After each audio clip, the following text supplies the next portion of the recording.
Hi, I'm Scott. And I'm Carol.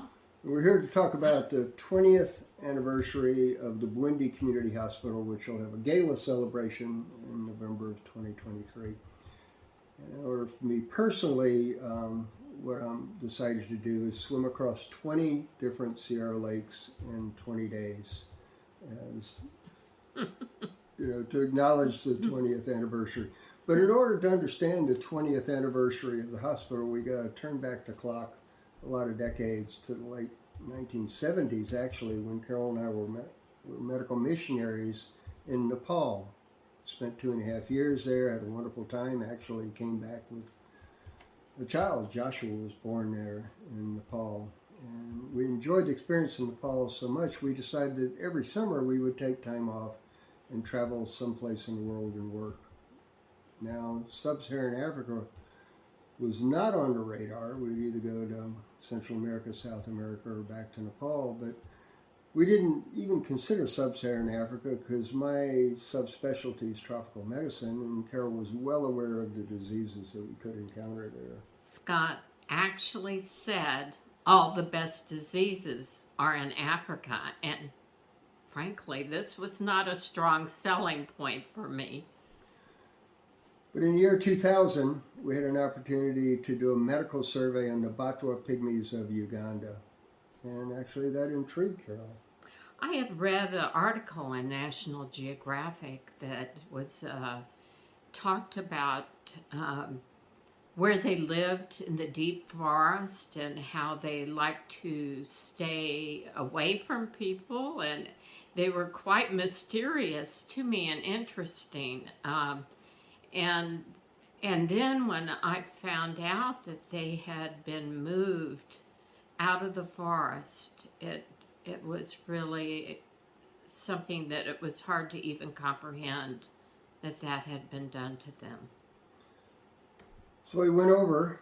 We took Joshua with us, and we did a medical survey, and the results were pretty overwhelming. We found 38% of the kids were dying before the age of 5. They had a life expectancy only to the estimated the age of 28 and an annual income of $25 a year. But while I was collecting statistics, Carol was getting to know the people and getting to know them from a little deeper level. Yes, I interviewed a number of people about their experiences being moved out of the forest, how it had been for them, and what came out of that was just the strong feeling that we, Scott and I, could do something medically and otherwise to help them in this terrific transition they were going through and help them. Nobody was really listening to them or supporting them. The government had abandoned them, and other agencies that were supposed to be helping them were not there. And so I just knew there was something that we could do with them and for them as we found out what their needs were. But what shocked me was over dinner one night, Carol said you felt like you had come. I felt like I had come home. That was the place we were supposed to be, and it was a very wonderful feeling, very reassuring and wonderful to feel that. So Carol continued to shock me by suggesting when we returned to the U.S. we sell our possessions and return to help these people out, which is what we did. Took a bit of effort. It's a lot easier to accumulate stuff than to downsize. We sold a couple of homes, moved into 500 square feet. I turned over my medical practice. As part owner of a hospital, we were trying to transition into an indigent care center, and I turned that over to my colleagues, and we returned to sub-Saharan Africa after about a year to Uganda to work with the Batwa. But it was a challenge. The first couple of years, we lived in a tent, traveling around, learning their language, their customs, and their traditions.